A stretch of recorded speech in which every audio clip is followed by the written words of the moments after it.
It's pretty busy. Oh, beautiful. Today is going to be a great day. And indeed, we would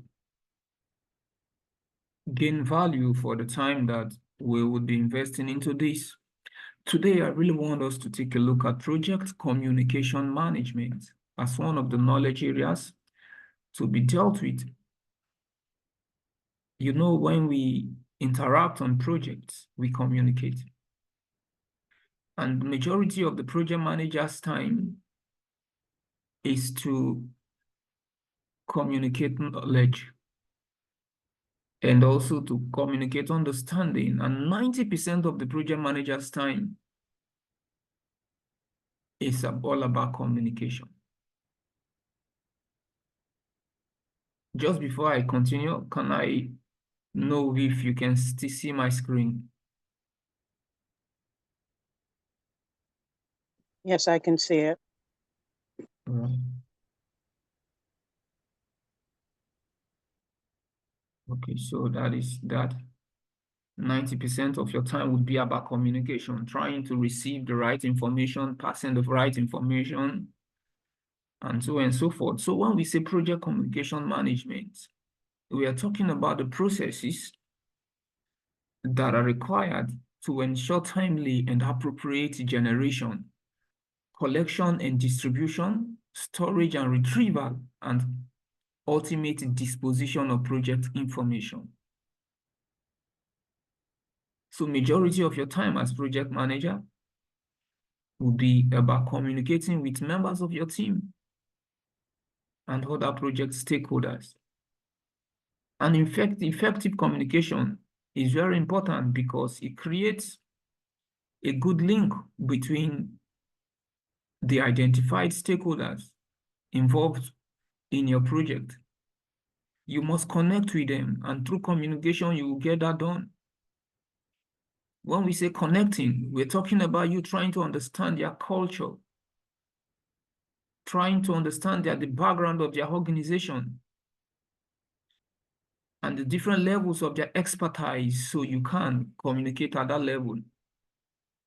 And you would be emotionally intelligent to understand their varying perspective. And it is in this area you would identify their interests in the project and communicate according to their interests. So we have three processes to deal with here, three sub-processes. The first one is to plan communications management. Second, manage that communication that we've planned. As we manage, we move on to monitoring communications. The planning has to do with the process of determining the project stakeholder information needs and defining a communication approach that is most appropriate. Managed communication is the process of making information available to project stakeholders as planned. Whereas the monitor communication is the process of collecting and distributing performance information, including the status, reports, progress measurement, and forecast. So we will analyze the status, pass information about the status, and also look at the progress which we've made and come up with forecasts about the project health and when we would be finishing the project or achieving an activity in hand. So there are some new terms I would want you to be conversant with. The first one is internal. When we talk about internal, you know, communication could be internal.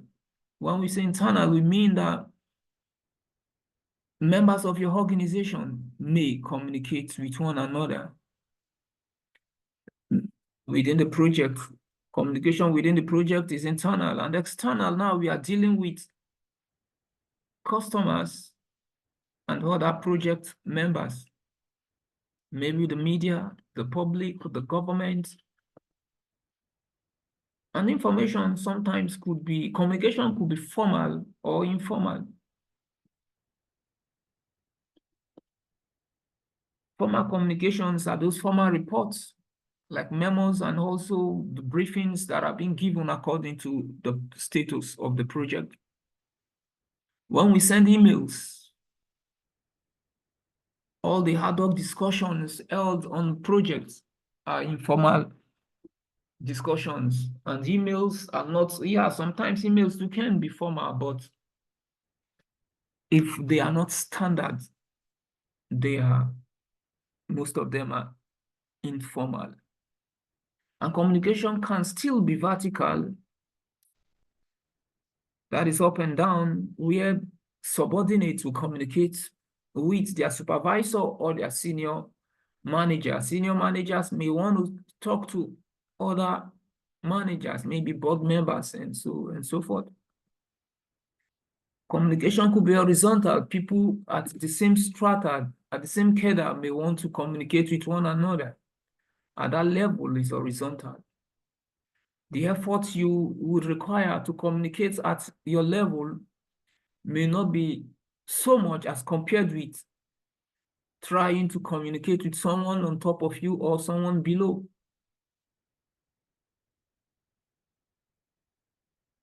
And when we embark on projects, some of the communications can still be either written and oral. But whatever should be used should first of all be captured in the project communication management plan. But oral is always there. We communicate verbally. Written is when we have pen and paper, when we write something down, either by using computer aids. And all of these have their varying importance and when they should be used.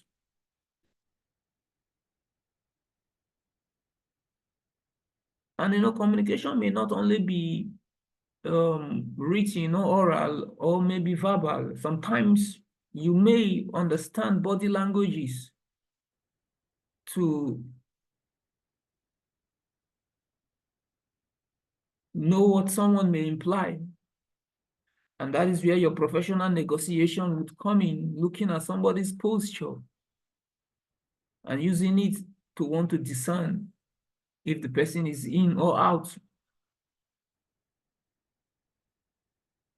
So, important considerations that may need to be taken into account include, but are not limited to the following. One, who. When we say who needs what information, you must identify who needs what information and who is authorized to access that information. And in your organization, information is according to pay level. It's according to your pay grade. There are certain knowledges that are not preview to junior workforces. The next is when they will need the information that must be identified, where the information should be stored or be sent to, what format the information should be stored in, how the information can be retrieved, and whether time zone, language barriers, and cross-cultural considerations need to be taken into account. And when we say cross-cultural consideration, we are talking about your expertise in being able to communicate respect, knowledge, value to people that are not of your culture. So this is a soft skill. Another term here is filtering. The word filtering, which means you're taking things off. So filtering can occur when a large portion of a message is lost, when passing from sender to receiver.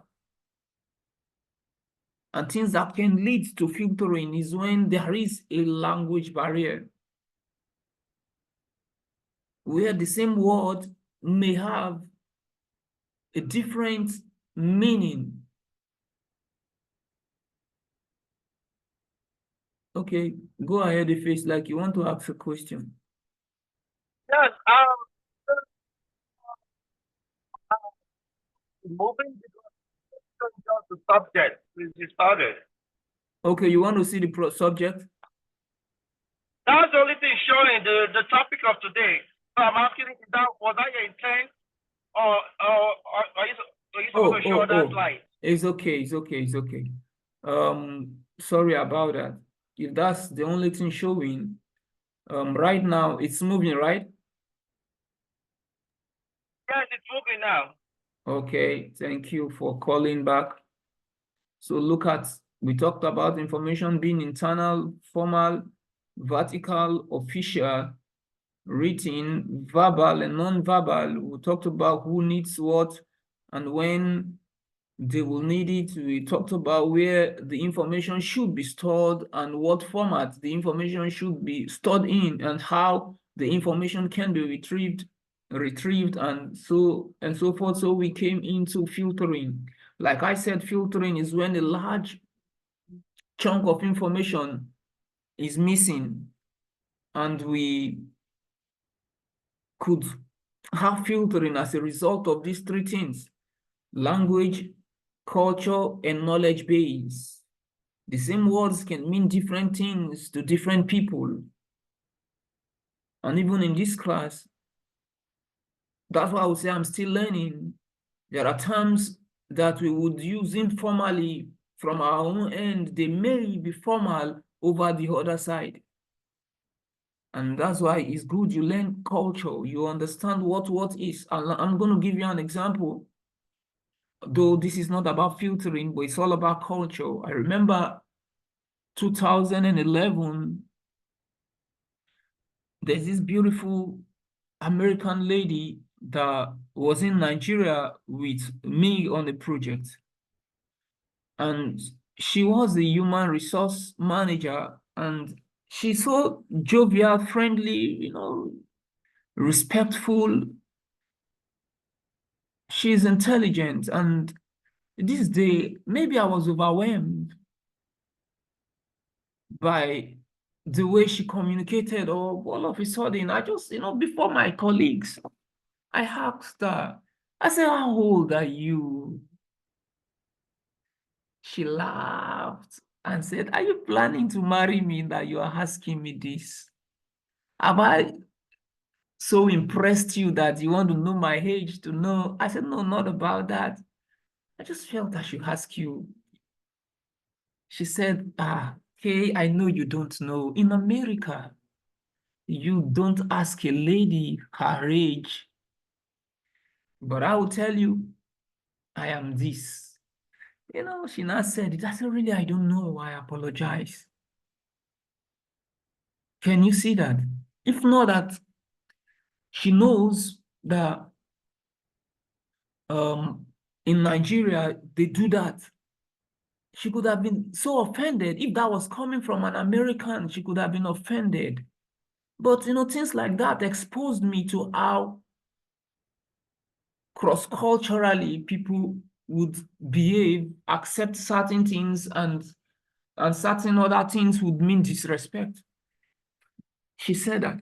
So I want to confirm that today before we move on to talk about the knowledge base. And is it true that in America, they barely ask a lady her age?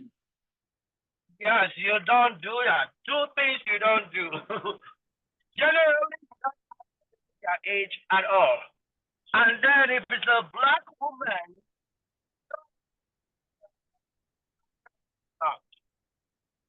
that is disrespectful. Okay, if it's a So the age for all women, the for women of okay, color. if hold on, Don't ask them. you're speaking very far away from your phone. And just for this reason, just come a little bit closer and speak so we can hear you. Just, I know you're busy, but you can do that. Go ahead. No, I'm in the car. Can you hear me better now? Very much better. I removed it from Bluetooth. I said, for women generally, you don't ask them their age. That's disrespectful. Mhm. And then for women of color, which is black women, You don't ask them if their hair is natural. That is a no-no. So those are two things you don't do for black women. You don't ask black women their age or whether their hair is natural, and you don't ask any woman at all their age. Wow. Culture, that's disrespectful, yes. And you don't just go touch their hair. Now, this applies to both women and men. Because sometimes I've had people, they'll just come touch my hair. And then they touch black people's hair as if they have the right to do. You don't touch a woman, you don't touch anybody's hair without their permission. Wow. And that's not just for women, that goes for both genders. Man, you see that?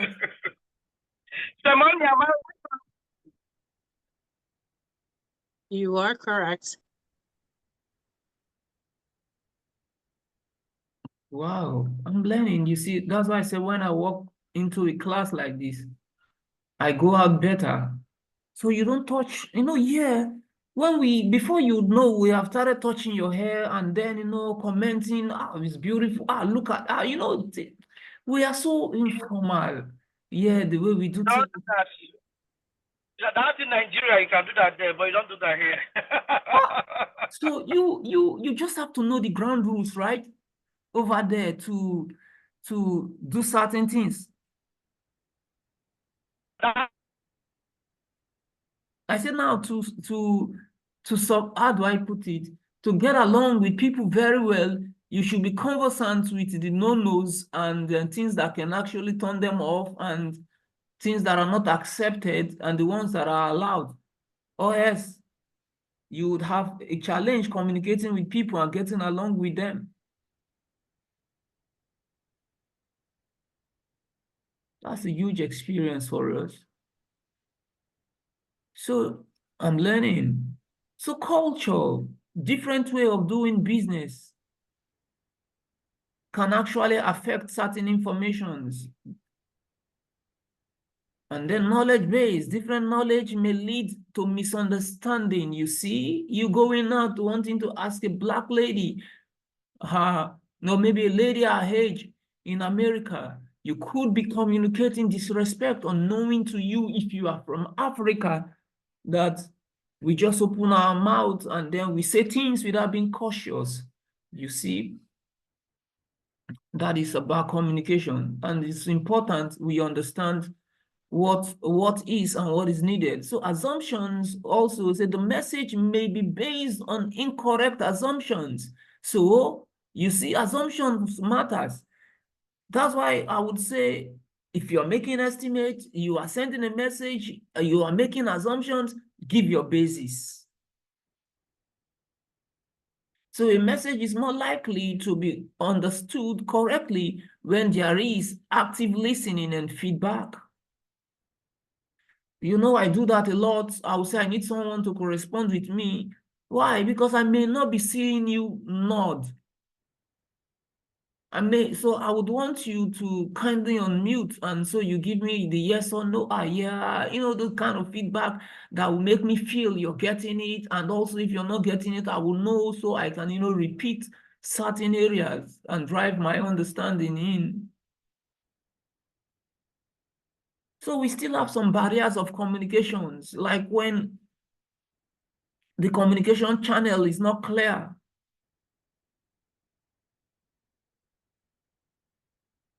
And playing power games.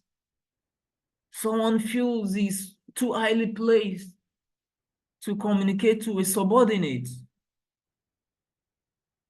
So even when the subordinate is trying to talk sense, you feel you are not even in a place to listen. I'm going to give you an example. I remember that would be, it's almost 7 years now. There's this manager and my own direct supervisor then had an encounter. My own supervisor was trying to explain certain things. And he said, sir, I was thinking if we should do it like this, it will, the manager shut him off.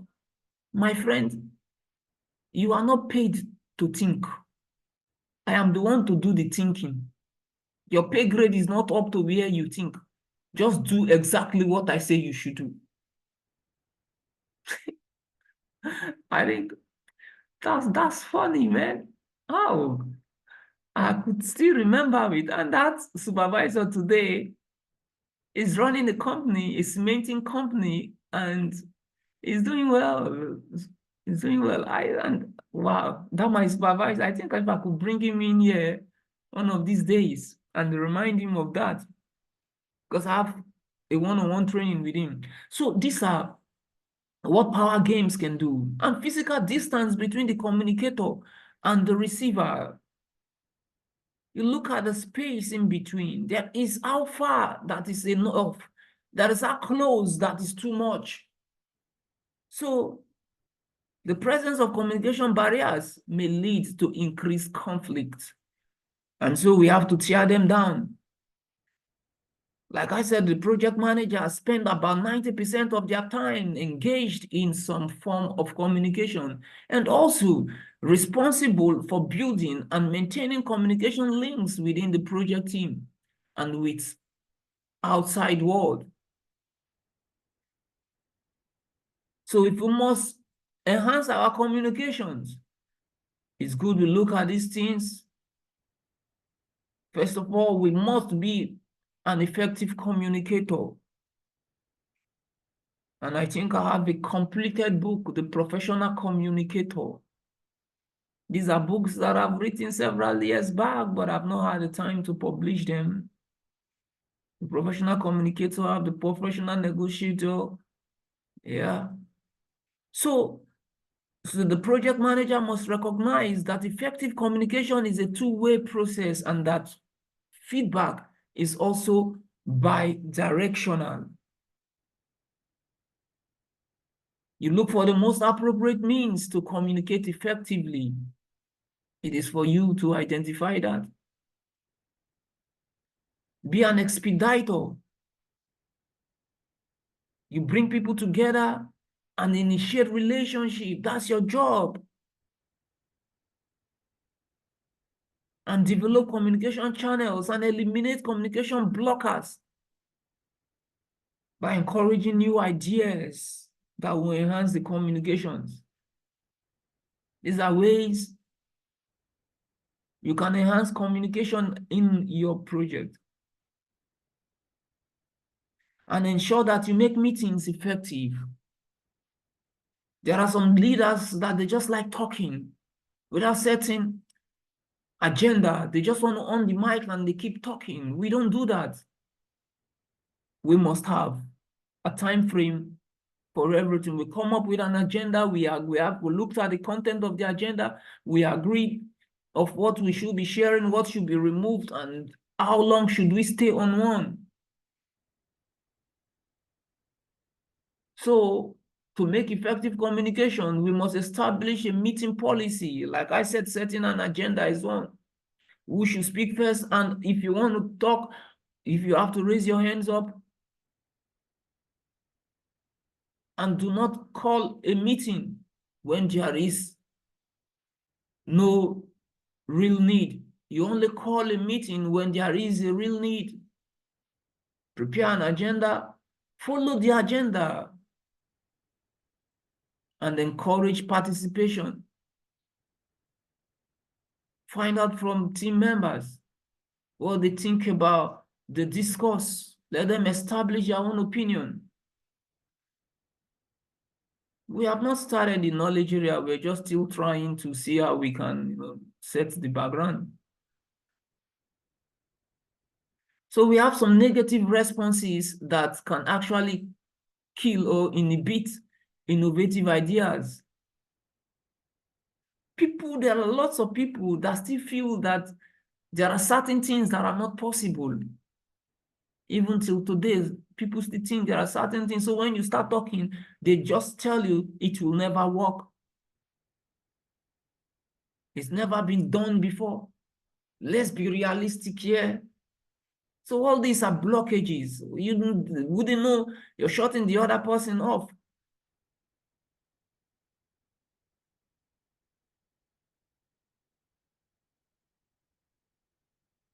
So for effective communication, we say within the project team, you may want to call for war room. Like I said, another word for the war room is co-location.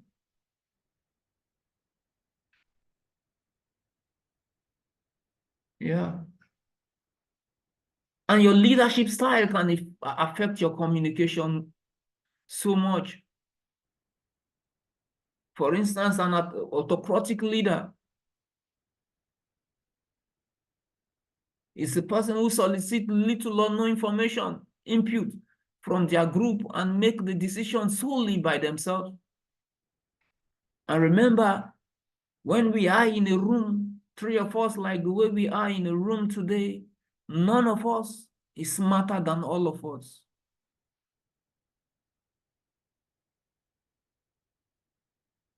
Do you agree with me? Does it sound rational? Yes. Yeah. That it does, but it also depends on so no one is smarter than the other person, but then when you're talking about a specialty in terms of like when it comes to accounting, I would say Simone is smarter than all of us. When it comes to the real core project management software, you are smarter than us. And of course, when it comes to my geology, I'll be smarter than you guys in those areas. So it depends on the subject area. But that does not make you smarter than everybody. But if we're talking about your specialty, then yeah, just because you're educated, more educated in that area, not that you're necessarily smarter. Yeah, I really think Simone has to help you here to understand what we imply by saying none of us is smarter than all of us. Please kindly help your brother, okay? All that church members had closed and they've left and nobody's there to help him. Please just help him before we continue. Go ahead. I think he didn't get the discourse. I mean, from my perspective, it's with what you've said, it's just like with a team, you know, when they say there's no I in team. So collectively together, there's no one better than the other because we are a collective. We're almost one in a group, is how I would best explain it. Yeah, you are so right. Just to add to that, Mhm. you know, in the place of like three of us, the way we are here, yeah, Simone may be smarter than everybody in the room. I am not, but Individually, Simone may be smarter, but when three of us are put together, three of us, Simone, you, and I, would be smarter than just Simone. Don't you think so, Ife? Is it clearer now? So that's why we say none of us is smarter than all of us. Yeah. So that is about the autocratic leader. They don't consider people's opinion. They just go ahead and communicate, they make decisions all by themselves.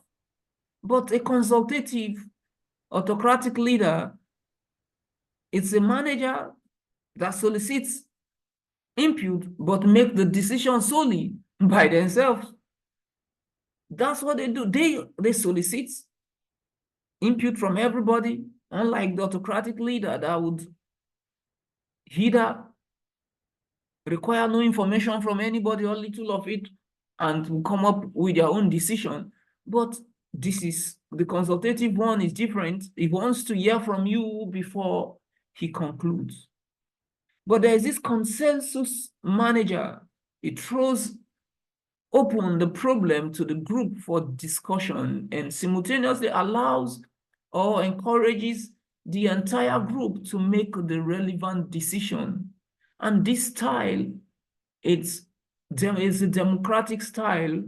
Sometimes, most times, you get the best brain out of it because you encourage people to express themselves. But it has its own downside too, where everybody can talk Without grand rules, you may still not get the result. So these are leadership styles that influences our communications unknowing to us. Then we have the laissez-faire disposition is literally poor management. Laissez-faire is like I don't care attitude. They keep procrastinating on things. The manager has minimal communication with the group and delegate authority to it to make decisions. It does not want to, it's avoiding everything. You just leave everything to others to make their decisions and run it. And this is that kind of person that is not even making inputs, is shying away from his own responsibility. When being asked a question, he may want to dodge it and allow others to conclude. Maybe because he wouldn't want to face the consequences. Yeah, so this is just to set the background. Let's move on. So we want to plan communication management now. We want to gather knowledges. We want to come up with the policies. We want to come up with the procedures that could enable us get communication right on our project. That is about plan communication. This is the process of gathering and analyzing the project stakeholders' information and requirements to develop an appropriate communications approach for the project. What would be the appropriate communication approach? We must gather knowledges. We must understand the stakeholders' needs. It has its own benefits for doing that. So we must identify different approaches and see which one will serve us better in time, and we adopt it. So we need some inputs. We need a project charter. We need a project management plan. Remember, the stakeholders are identified in the stakeholders registered, found in the project management plan. We need a project document, every available project document. Where did they come from? Who are they going to? We need to know if we have to come up with communications or communication management plan. We need to understand the enterprise environmental factors, and we keep updating them. We need organizational process assets, and we'll have to keep updating them too. But communication is something that can be drafted, can be architected by experts. That's why expert judgment comes in here as our flagship, our first tool rather. So we will look at the communication requirement analysis. We must learn how to analyze communication requirement. With communication requirement analysis, you may come up with the right time for communication, the volume, the place, the channel, the tool, the mode. You just have to do that when you analyze. Then the adopted communication technology. Are we sending messages through emails, the models, the methods to be used? And all of these can still be bordered on our interpersonal skills of understanding people and dealing with them in a way that they would appreciate the relationship we have with them.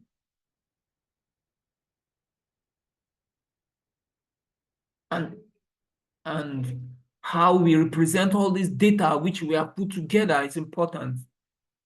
We come up with some legendary formations that will show what is, maybe come up with some maps that somebody can actually look at it and say, oh, it is stakeholder A that said this, that this and that, this is stakeholder B's needs for communication. Oh, that's why they say we'll be distributing progress report after every week or every 2 days.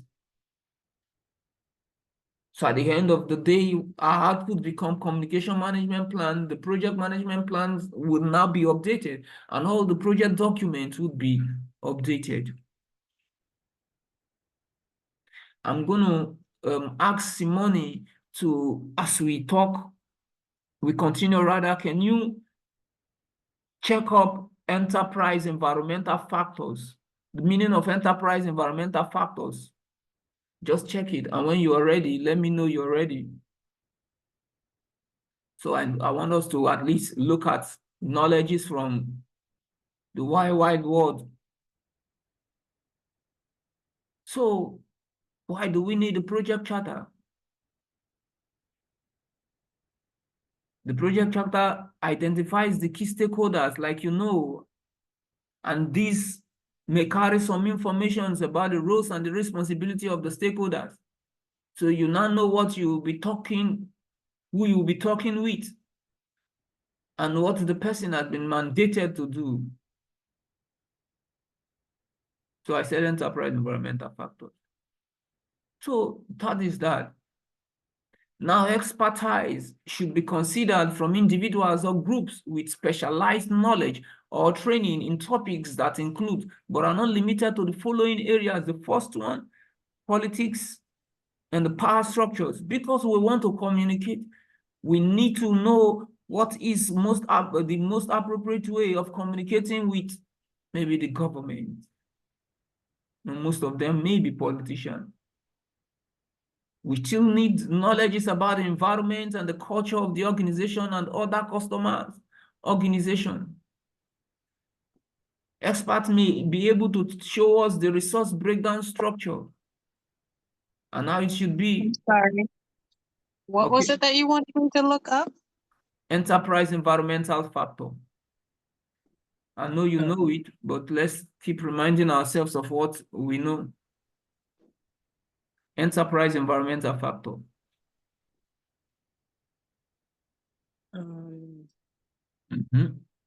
It says enterprise environmental factors are conditions and influences either internal or external to an organization that a project team cannot control, but that impact, constrain, or direct project outcomes.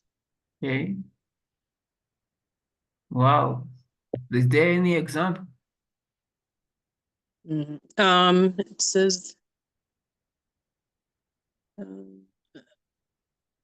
says organizational culture. These factors within an organization that affect, it says organizational culture and governance. That's organizational internal, right? structure. Yeah. Internal. Infrastructure. And resource availability and capability. And then it says risk tolerance. I think that last one, what did you say? Risk tolerance. So risk tolerance as in the organization's willingness or inability to accept risks. Okay. Okay, makes sense now. Yeah. Yeah. So most of these are internal, right? These are internal enterprise environmental factors. So when we say external, we may be getting some different examples, right? So if it's organizational and governance, it says shared values, beliefs, and practices of the organization, as well as management structures. Yeah. These are the governance. Okay, thank you very much. You've just refreshing us. So we do that, like for the interpersonal skills as part of the tool and technique used, our communication style assessment, our political awareness, our cultural awareness. You see, a manager who knows different culture can actually manage a project that has people from different backgrounds better than the one who is parochial, one-sided. Did you know that it is true that somebody can just believe that everybody everywhere are like Nigerians, right? And they may not even remember to consider that they may not even be, so what is allowed? And I'm very much careful, like you see this class that we are now, I'm very much careful because we are of different backgrounds. And I'm using them as I'm teaching, I'm learning too, so I can improve on my personal and team skills. So when I'm standing in front of Americans teaching, it will not be like I'm not considering their culture. But if I'm aware, I'll know how to communicate with them better, respectfully, that will make them to give me their attention and understand what I want them to do. By so doing, I can influence them very well.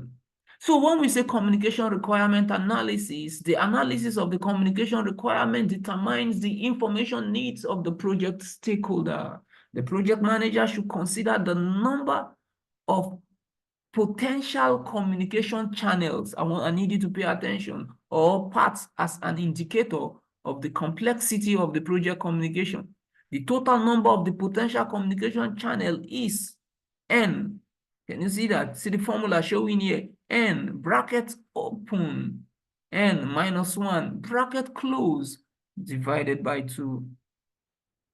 N represents the number of stakeholders. In a place where you have 10 stakeholders, it means that your N is 10. So you do this maths now to tell you the number of communication channels that will be available for a project with 10 stakeholders. Now let's take a look at this example, saying a project with 10 stakeholders has what? 10 times, bracket open, 10 minus 1, all divided by 2, which is equal to 45. Let's do the math. 10 minus, let's go into the bracket. 10 minus 1 is 9, right?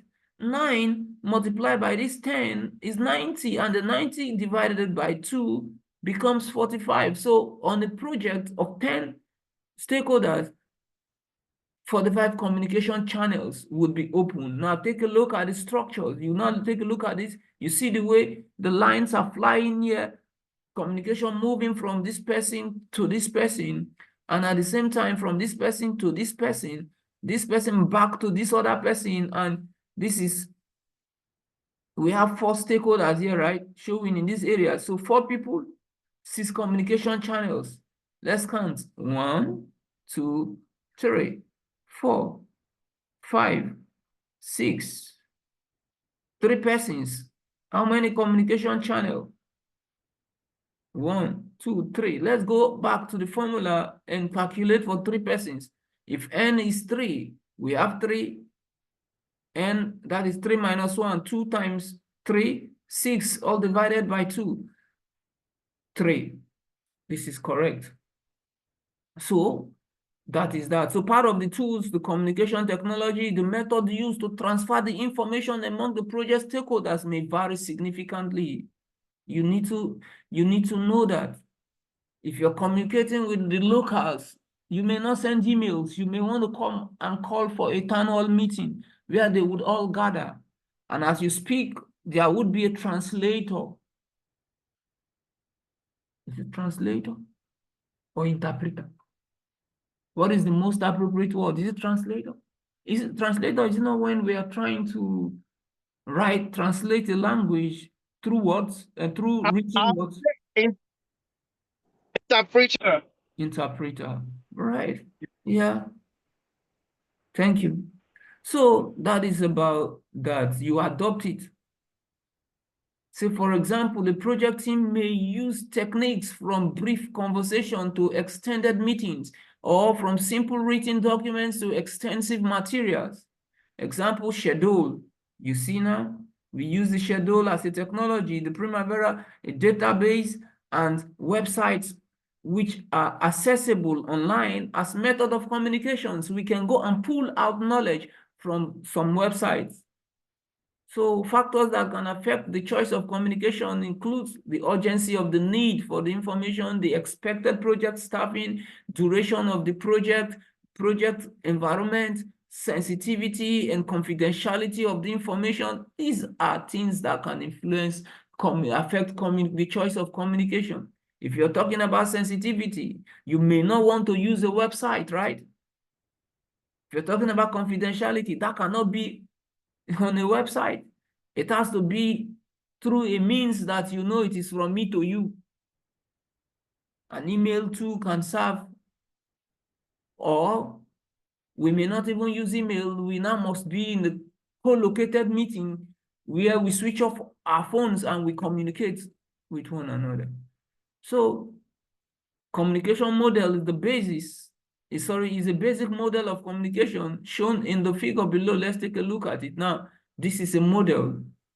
A model like you have someone in front of you to communicate with you, and this is how it moves. It comes from the sender. The message comes from the sender to the receiver. The sender will do what?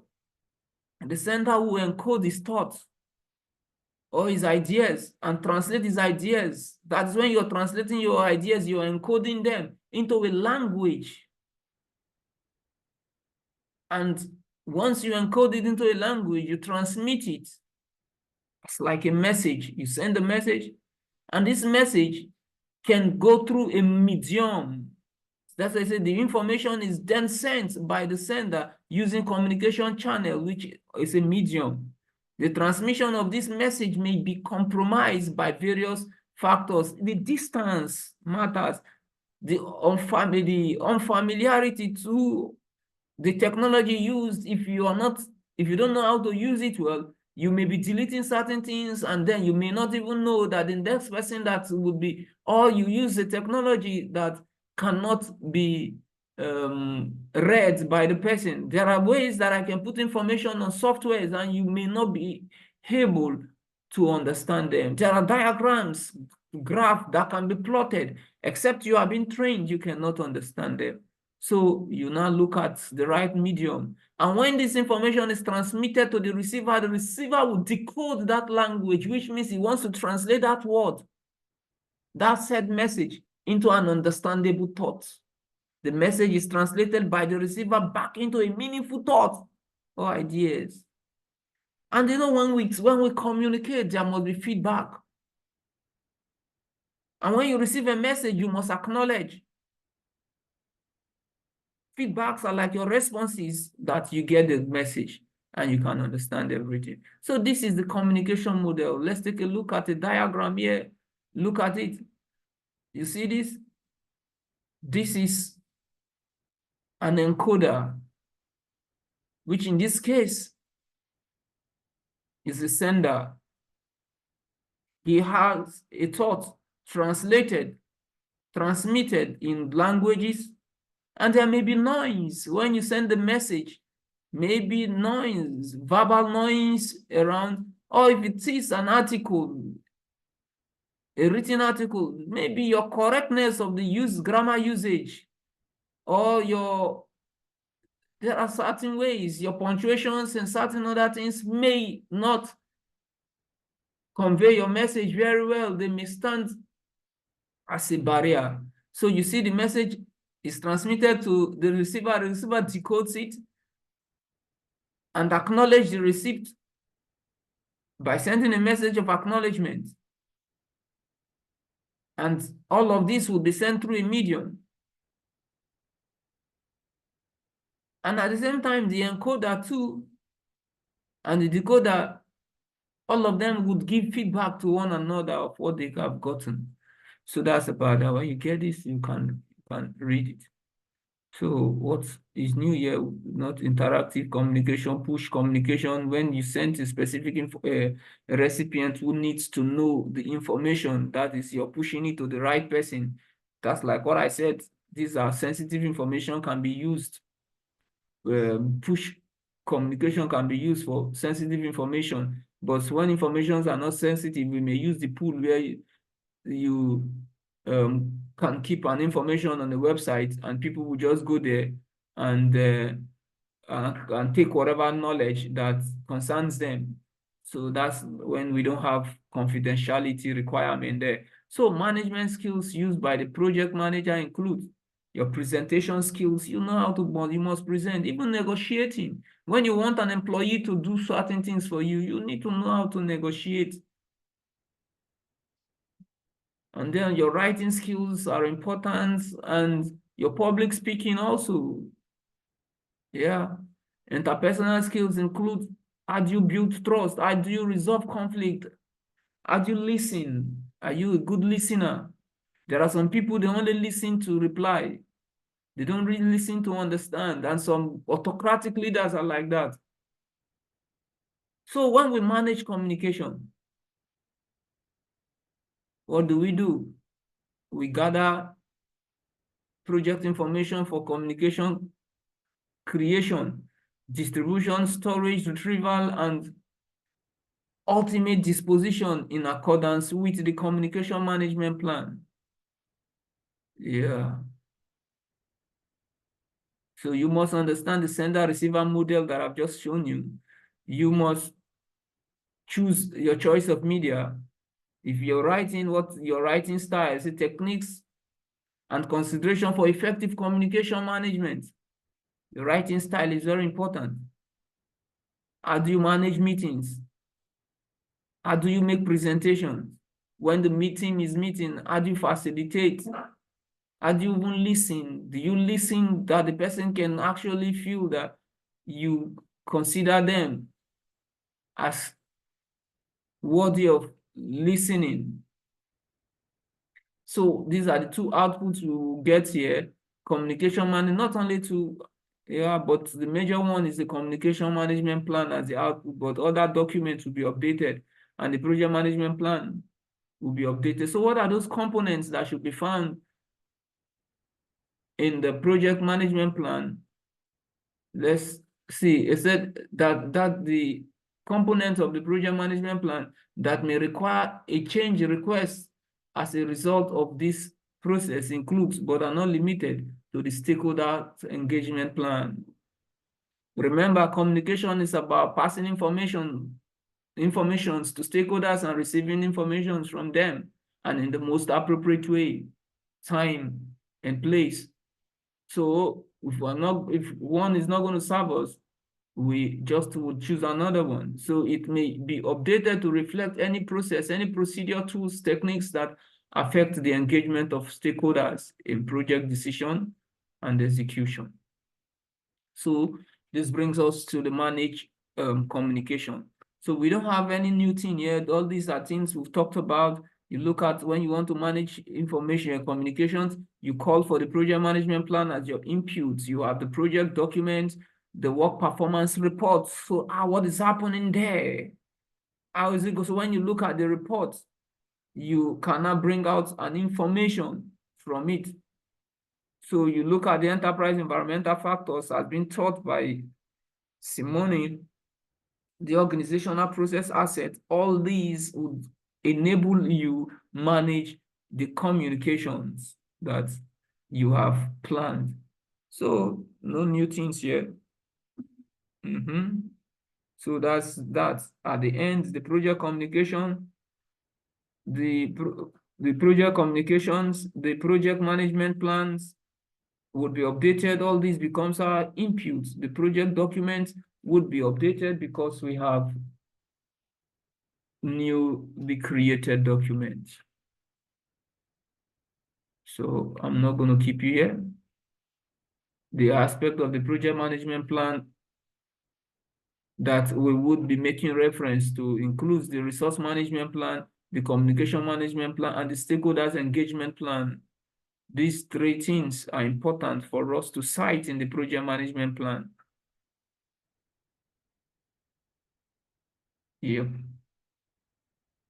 That is that. All these are new things that are, so this is not a knowledge area that is very difficult. This is what you do every day. Even as we speak, we have been talking to one another and there is no barrier in our communication. So, but ensure that you have a plan and ensure that plan is managed. Ensure that the plan is monitored. And this brings us to monitor communications. So this is the process of monitoring communications throughout the entire project life cycle to ensure the information needs of the project stakeholders are met. You want to ensure that the plan communication is realized. The plan communication is realized. You want to ensure that we are not going off it. We are not communicating more or less, but we are doing just what had been drafted.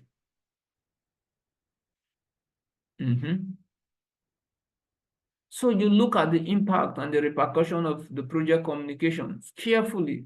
You evaluate them and monitor them to ensure that the right message is delivered to the right audience at the right time. You see, that's monitoring. you ensure that the messages are received by those they are intended for, and also that they are getting the right knowledge. So, any new thing? If the adopted way is leading to elsewhere or something else, a change must be initiated. A change request must be initiated. That's why you see change request as an output. Haven't looked at the work performance data. We may want to analyze if we're not doing well, what we are getting is away from what we desire. We must raise a change request to adopt a new approach. And these terms are not new to us. The expert judgment, the project management information system, the interpersonal and team skills, the data representation. So I'm laying just little emphasis on these areas. I don't want to overflog them because they are not so much, no new terminology. So we can just understand them the way they are. And we're going to be calling this an end here. So before that, let me ask, the knowledge area is short and known, but any contribution, any suggestion, any question?